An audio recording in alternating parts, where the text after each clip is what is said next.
पाठीमागे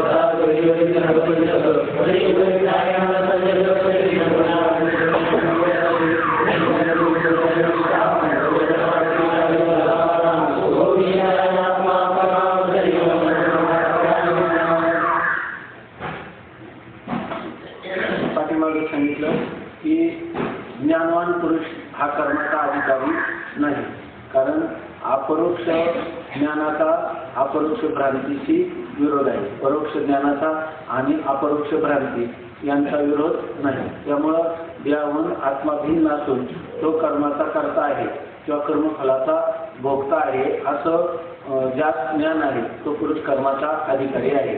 ज्ञानवान पुरुषाला मी ब्रह्म आहे अशा ज्ञानामुळे मी देह आहे किंवा अशा प्रकारची भ्रांती नाही, किंवा ज्या संबंधाने असणाऱ्या जाती वगैरे यांच्याविषयीचा भ्रम त्याच्या ठिकाणी राहत नाही. जसं रज्जूचं ज्ञान झालं की रज्जूवर झालेली सर्पाची भ्रांती राहत नाही. एका काळामध्ये सर्पभ्रांती आणि अधिष्ठान रज्जूचं ज्ञान दोन्ही एका काली एका पुरुषाच्या ठिकाणी राहू शकत नाही, आणि अशी स्थिती कोणाची ज्ञानवान असते. त्यामुळे ज्ञानवान पुरुष हा कर्माचा अधिकारी नाही.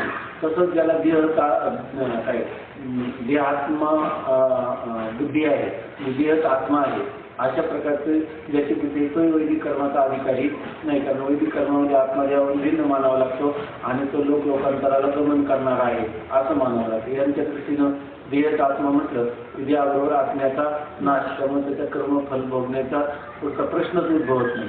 त्यामुळे हे 4 वाकाचे जे नास्तिक आहे ते देहात्मवादी किंवा इंद्रियात्मवादी यांच्या दृष्टीनं पुन्हा त्या कर्माचं फल भोगण्यासाठी आत्मा अवशिष्टच राहत नाही, त्यामुळे ते कर्माचे अधिकारी नाही.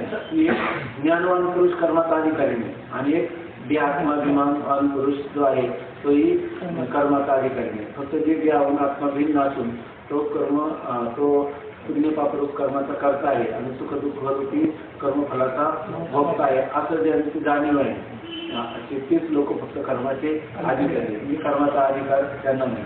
आता दुसरा म्हणजे ज्ञानवान पुरुषांना आणि देहात्म अभिमानी पुरुषाला कर्माचा अधिकार नाही. मग आता याच्यानंतर ते सांगतात की ज्ञात्या पुरुषाला कर्माचा अधिकार नाही, त्याप्रमाणे त्याला उपासनेचा तरी अधिकार आहे का, तर उपासनेचा देखील अधिकार नाही.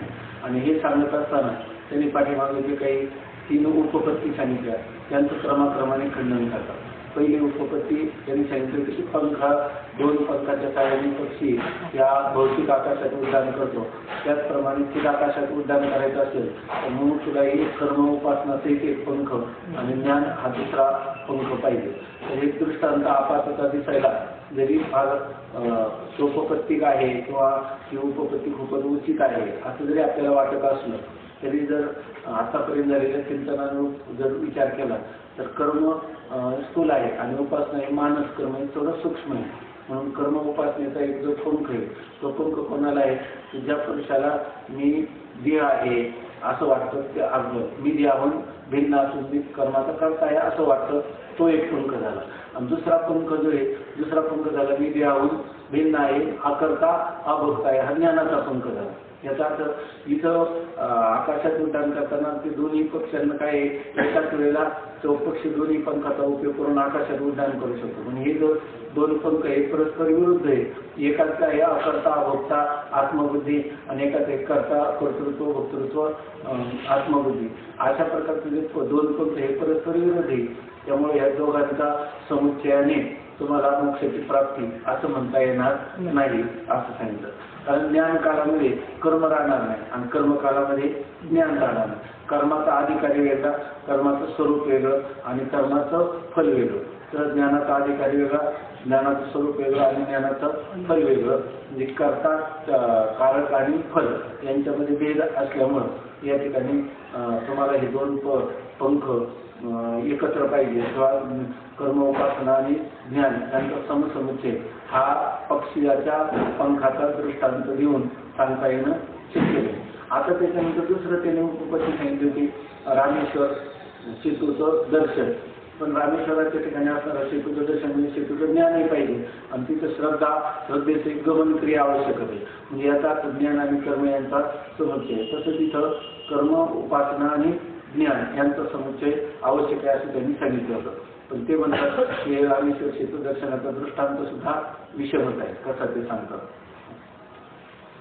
तसाच सेतू ज्ञानाचा दृष्टांत विरुद्ध आहे, कारण ज्याचे फल प्रत्यक्ष प्रतीत होते त्यास दृष्ट फल म्हणतात. जसे भोजनाचे तृप्ती फल दृष्ट आहे, ज्याचे फल प्रत्यक्ष नसते त्यास अदृष्ट फल म्हणतात. जसे पुण्य पापादी सेतू दर्शनाचे फल अदृष्ट आहे, ज्याचे फल अदृष्ट असते त्या शास्त्राने जितके साहित्य सांगितले असेल तितक्या साहित्याने युक्त ते कर्म फलास कारण होते, केवळ कर्म कारण होत नाही. म्हणून श्रद्धा नियमादी सहित सेतूचे दर्शन पापनाशन रूप फलाचा हेतू आहे, केवळ सेतू दर्शन नाही.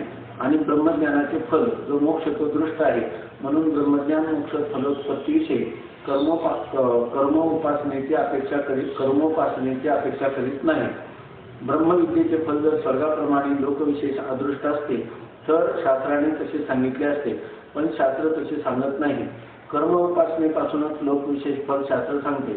सेतू दर्शनाप्रमाणे ब्रह्मविद्याही आपल्या फलोत्पत्तीकरिता कर्मोपासनेची अपेक्षा करीत, तर ब्रह्मविद्येचे फल जो मोक्ष तोही स्वर्गाप्रमाणे लोकविशेष अदृष्ट रूप होईल, पण तसे नाही. मोक्ष तर नित्य प्राप्त आहे आणि भ्रांतीने बंध प्रतीत होतो. ज्या भ्रांतीची निवृत्ती हे ब्रह्मविद्येचे फल आहे, त्या भ्रांतीची निवृत्ती हे ब्रह्मविद्येचे फल आहे, ते आम्हास प्रत्यक्ष आहे. जशी रज्जुज्ञानाने सर्पभ्रांतीची निवृत्ती सर्वांना प्रत्यक्ष आहे, तशी अधिष्ठान ज्ञानाने भ्रांतीची निवृत्ती प्रत्यक्ष म्हणजे दृष्ट फल आहे. दृष्ट फलाची उत्पत्ती जितक्या सामग्रीने प्रत्यक्ष प्रतीत होते तीच सामग्री दृष्ट फलाचा हेतू असते. जसे तुरी वेम तंतू इत्यादी सामग्रीपासून पटाची उत्पत्ती प्रत्यक्ष आहे, म्हणून तुरी तंतू वेम हे पटाचे हेतू आहे. आणि केवळ भोजनाने तृप्तिरूप फल प्रत्यक्ष होते, म्हणून केवळ भोजन तृप्तीचा हेतू आहे. तसे केवळ अधिष्ठान ज्ञानाने भ्रांतीची निवृत्ती प्रत्यक्ष प्रतीत होते. हे ज्ञान भ्रांती निवृत्ती करता कर्म उपासनेची अपेक्षा करीत नाही. आणि ज्ञानाचे फल जो मोक्ष तोही स्वर्गाप्रमाणे लोकविशेष अंगीकार करावा, तर वेद वाक्याशी विरोधी, इथे वेदावाक्याशी ना, वेद वाक्याशी विरोधी. कारण ज्ञानवानाचे प्राण कोणत्याही लोकात जात नाही असे वेदांनी सांगितले आहे. शिवाय स्वर्गाप्रमाणे मोक्षात अनित्यत्व येईल. त्यांच्या मतात लोकविशेष मोक्ष अंगीकारतात, त्यांनाही केवळ ज्ञानापासूनच मोक्ष लोक प्राप्तीचा अंगीकार केला पाहिजे. कारण ज्या फलाचे जे कारण शास्त्राने सांगितले आहे तेच कारण त्या फलास मानले पाहिजे. शास्त्र तर केवळ ज्ञानानेच मोक्ष प्रतिपादन करते, म्हणून केवळ ज्ञानच मोक्षाचा हेतू आहे. कर्म उपासना आणि ज्ञान या तीनचा समसमुच्चय मोक्षास हेतू नाही.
आता दुसरा जो दृष्टांत दिला होता सेतू ज्ञानाचा.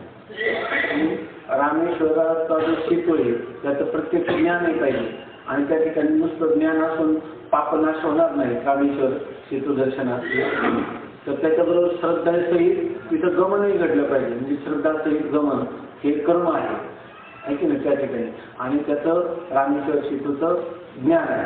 बरोबर, म्हणजे कर्म श्रद्धासहित गमन म्हणजे कर्माची आवश्यकता आहे, आणि ज्ञान त्या रामेश्वर सेतू दर्शनाचं ज्ञानही पाहिजे, म्हणजे ज्ञानाची आवश्यकता आहे. म्हणजे या ठिकाणी कर्म उपासना आणि ज्ञान या सर्वांच्या समसमुच्चयाने त्या ठिकाणी मोक्ष होतो असं त्यांनी सांगितलं. ते स्पष्टीकरण केलं होतं. आता त्याचं खंडन करतात.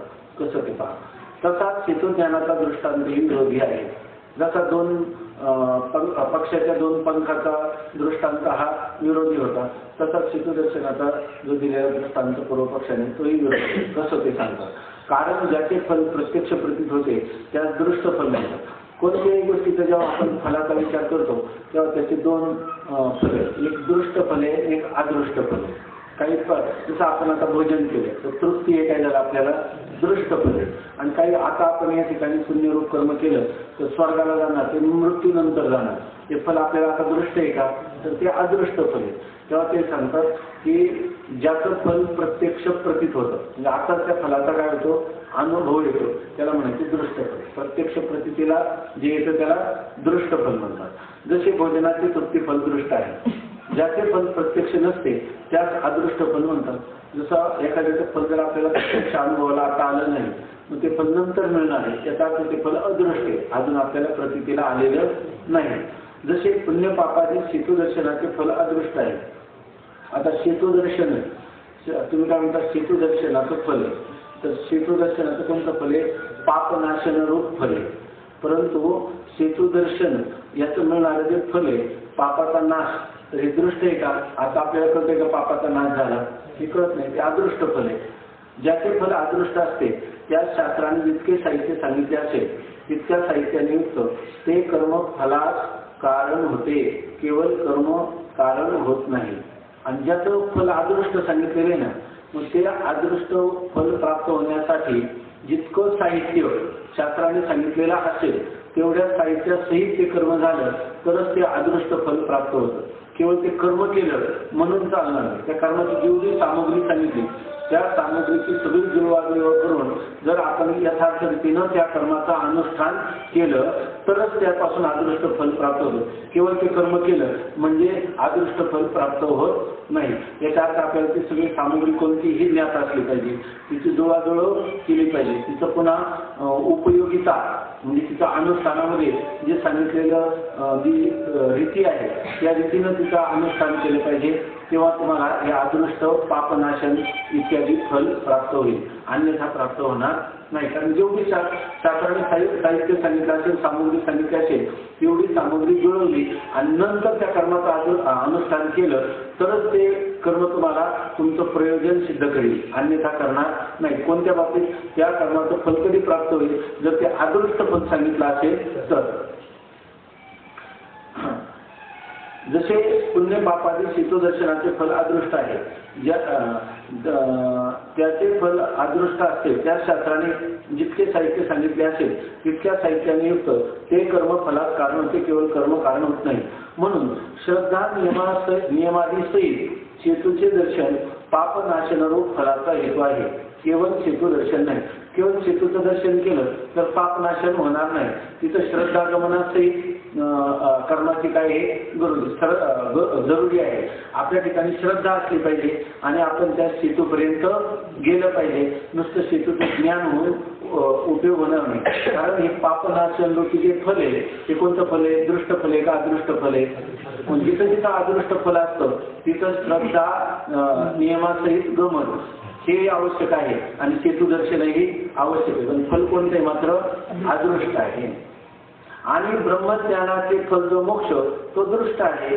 आता ब्रह्मज्ञानाचं फल काय ते आता इथं आपल्याला ब्रह्मज्ञान झालं आणि मरणानंतर मोक्ष होतो का, याची देही याची डोळा याची देही, त्याचं फल कोणतं आहे, दृष्ट फल आहे. मोक्ष हे कोणतं फल आहे आणि ते कशाचं फल आहे, ज्ञानाचं. ज्ञानाचं मोक्ष हे फल काय सांगितलेले दृष्ट. तर सांगतात आणि ब्रह्मज्ञानाचे फल जो मोक्ष तो दृष्ट आहे. म्हणून ब्रह्मज्ञान मोक्ष फलोत्पत्तीविषयी कर्मोपासनेची अपेक्षा करीत नाही. अदृष्ट फल जेव्हा सांगितलेलं असतं तेव्हा सर्व सांगितलेली संपूर्ण साहित्य त्याला आवश्यक आहे.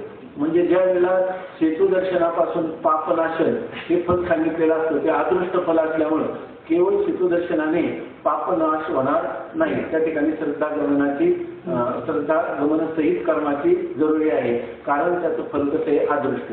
परंतु ब्रह्मज्ञानाने प्राप्त होणारं मोक्ष हे फल काय आहे, दृष्ट फल आहे. त्यामुळे त्याच्या ठिकाणी श्रद्धा नियमासहित गमन वगैरे अशा कोणत्याही कर्माची गरज नाही, त्याचं दृष्ट फल आहे. आणि दृष्ट फलासाठी काय सांगितले? दृष्ट फल असणारा जो मोक्ष तो कशाने प्राप्त होईल? ज्ञानाने. ज्ञानाने प्राप्त होणारा जो मोक्ष त्याच्या ठिकाणी दुसऱ्या कर्माची आवश्यकता आहे का? कारण ते फल कसं आहे? ज्ञानाने मोक्ष हे पण दृष्टच फल त्या ठिकाणी होत असल्यामुळं त्या ठिकाणी दुसऱ्या कोणत्या साहित्य काय सांगितलंय का कर्माचं आणि त्याचं चांगलं अनुष्ठान झालं तरच मोक्ष होईल असं काही शास्त्राला सांगितलंय का?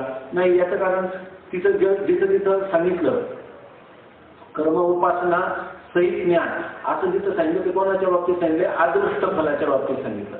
आणि ज्या ठिकाणी दृष्ट फल आहे त्या ठिकाणी दृष्ट फल जर मोक्ष आहे ते ब्रह्मज्ञानाचंच फल आहे असं सांगितलं. त्या ठिकाणी कर्म उपासनेचे त्याच्यामध्ये काही आवश्यकता आहे किंवा कर्म उपासनाचं साहित्य म्हणजे ते कर्म उपासनेसहित ते ज्ञान पाहिजे असं शास्त्राने कुठेही प्रतिपादन केलेलं नाही. म्हणजे आता मोक्षाचं साधन काय आहे? ज्ञानच मोक्षाचं साधन आहे. आणि ते मोक्ष सुद्धा काय आहे? दृष्ट फल म्हणजे दृष्ट फलरूप असणारा जो मोक्ष त्याचं साधन ज्ञान आहे. त्याला कर्माची किंवा उपासनेची आवश्यकता नाही. इथे एकच लक्षात घ्यायचं की जेव्हा तुम्ही म्हणता की कर्म उपासनेसहित ज्ञान असं जेव्हा तुम्ही म्हणता तेव्हा जेव्हा अदृष्ट फल असतं तेव्हा असं बोललेलं आहे, या उद्देशाने बोललेलं आहे. आणि जेव्हा केवळ ज्ञानानेच मोक्ष प्राप्त होतो तेव्हा ते दृष्ट फलाविषयी बोललेले आहे. दृष्ट फलामध्ये कर्म उपासनेची आवश्यकता नाही. केवळ ब्रह्मज्ञानानेच मोक्ष हे दृष्ट फल प्राप्त होतं असं सांगायचं. केवळ ब्रह्मज्ञानाचे फल जो मोक्ष तो दृष्ट आहे म्हणून ब्रह्मज्ञान मोक्ष फलोत्पत्तीविषयी कर्मोपासनेची अपेक्षा करीत नाही. ब्रह्मज्ञानाला कर्म उपासनेची आवश्यकता आहे का? नाही. त्याचं दृष्ट फल आहे. दृष्ट फल असेल तर त्यासाठी कारण नसताना कर्म उपासनेची काही आवश्यकता आहे का? नाही. ब्रह्मविद्येचे फल जर स्वर्गाप्रमाणे लोकविशेष अदृष्ट असते तर शास्त्राने कसे सांगितले असते. आता ब्रह्मविद्येचे फल जर स्वर्गाधिक कसे अदृष्ट फल आहे तसं मोक्ष हे सुद्धा काय आहे? अदृष्ट फल असतं तर वेदाने त्या ठिकाणी कर्म उपासना देखील सांगितली असते. परंतु वेदाने तसं सांगितलेलं नाही. केवळ ब्रह्मज्ञानानेच मोक्ष होतो आणि मोक्ष हे दृष्ट फल आहे. त्यासाठी कर्म उपासनेची आवश्यकता नाही. लोकविशेष स्वर्ग आहे, स्वर्ग अदृष्ट आहे तर त्या ठिकाणी कर्म उपासना सांगितलेली आहे. आणि पुन्हा त्याला साहित्य सांगितलं की यज्ञ कसा करावा, कोणी करावा, त्याचं कोणतं साहित्य, काय मंडप, वेदी, काय सर्व सांगितलं. आणि नंतर त्याचं फल कधी प्राप्त होणार? अदृष्ट, मृत्यूनंतर तुम्हाला प्राप्त होणार. पण शास्त्र तसे सांगत नाही. कर्म उपासनेपासूनच लोकविशेष फल शास्त्र सांगते. कर्म आणि उपासना यांनीच काय होतं? लोकविशेष म्हणजे वेगवेगळे लोक, समजा स्वर्गलोक, जनोलोक, महरलोक, तपोलोक, काय असे जे फलं सांगते ते कशापासून सांगतात? कर्म उपासना. आणि सगळी फलं कशी आहेत? अदृष्ट. सगळी फल ते महाराज नाही आले, सगळी फलं कोणती आहेत? अदृष्ट. कर्म उपासनेपासूनच लोकविशेष फल शास्त्र सांगते. शेतुदर्शनाप्रमाणे ब्रह्मविद्या ही आपल्या फलस्पतीकरिता कर्म उपासनेची अपेक्षा करील तर ब्रह्मविद्येचे फल जो मोक्ष तोही स्वर्गाप्रमाणे लोकविशेष अदृष्ट रूप होईल. पण तसे नाही. आता समजा जर तुम्हाला मोक्षासाठी कर्म उपासना आवश्यक आहे असं जर वाटलं तर याचा अर्थ काय झाला? जसं कर्म उपासनेची आवश्यकता कुठे आहे? लोकविशेष स्वर्ग प्राप्तीसाठी कर्म उपासनेची आवश्यकता आहे. आणि मोक्षासाठी जर कर्मविशेषाचे आपलं कर्म उपासनेची आवश्यकता आहे असं मला लक्षात येतं ना. आहे असं म्हटलं तर मोक्ष दृष्ट फल होईल का अदृष्ट फल होईल? अदृष्ट फल होईल. आणि तो अदृष्ट कोणासारखा होईल? लोकविशेष स्वर्गासारखा होईल. वेगवेगळे लोक आहे तसं स्वर्गाधिकासारखा मोक्ष सुद्धा होईल. ऐक नाही. पण शास्त्रामध्ये मोक्षाचं इह एव न तसे प्राणावुत्क्रांती त्याचे प्राण लोकांतराला जात नाही. इह एव समविनियते इथं विनित होतात. आणि तो पुरुष काय आहे? ज्ञान समकालातच मोक्षाला प्राप्त होतो. याचाच अर्थ ज्ञानानंतर काय आहे? मोक्ष. आणि तो मोक्ष कसं आहे? दृष्ट फल आहे. ही याची डोळा. मग शास्त्र कधी सांगतं का मोक्ष हे अदृष्ट फल आहे. आणि जर कर्म उपासनेची आवश्यकता केली तर मोक्ष काय म्हणावं लागेल? अदृष्ट फलक मानावं लागेल. आहे की नाही? त्याला दृष्ट फलक म्हणता येणार नाही. मोक्षाचा नित्य प्राप्त आहे आणि भ्रांतीने बंध प्रतीत होतो. मग शास्त्राच्या दृष्टीने काय? मोक्ष हा काही अदृष्ट फल नाही. मोक्ष हा नित्य प्राप्त आहे. म्हणजे आत्मा किंवा तो स्वतः हा काय आहे? नित्यमुक्त आहे. नित्यमुक्त बंध कसा काय झाला? बंध झालाच नाही. बंध भ्रांतीमुळे वाटला. आता चांगलं लक्षात घ्या. तर या ठिकाणी मोक्ष हा झाला नाही. मोक्ष हा नित्य प्राप्त आहे. बरोबर ना? नित्य प्राप्त आहे. मग बंध कशामुळे झाला? तर बंधाची भ्रांती झाली, म्हणजे बंध न होता देखील जणू काय झाला, अशा प्रकारची जीवाला भ्रांती झाली. त्या भ्रांतीची निवृत्ती हे ब्रह्मविद्येचे फल आहे. आणि समजा तुम्ही ब्रह्मज्ञान संपादन केलं, ब्रह्मज्ञानाचं फल काय आहे? मोक्षाची प्राप्ती आहे का? बरं, तुम्ही म्हटल्या ते मग ब्रह्मज्ञानाने मोक्षाची प्राप्ती होती. अगोदर अप्राप्त होता आणि आता तो प्राप्त झाला, असं म्हणलं तर काय बिघडेल मोक्षाच्या स्वरूपात? हा, मोक्ष अनित्य होईल, कारण तो जे यश कृतकम तर अनित्य, जे कृतक आहे मोक्ष प्राप्त नव्हता, आता तुम्ही काय केला? प्राप्त करून घेतला. आणि कशाने घेतला? कर्म उपासनेने घेतला. मग कर्माच्या द्वारा, क्रियेच्या द्वारा जे फल होतं ते फल नेहमी अनित्य असतं. आपण आता सर्वात केलं ना, आत्मा हा उत्पाद्य नाही, संस्कार्य नाही, विकार्य नाही, नंतर प्राप्य नाही आणि विनाश्य नाही. आता तो आत्मा असल्यामुळं त्याचे कोणते जर मानलं तर तो आत्मा काय होणार? अनित्य ठरणार. आत्मा अनित्य ठरू नये म्हणून आम्हाला काय म्हणावं लागतं? मोक्ष हा नित्य प्राप्तच आहे. तो जर मोक्ष सुद्धा काय होईल?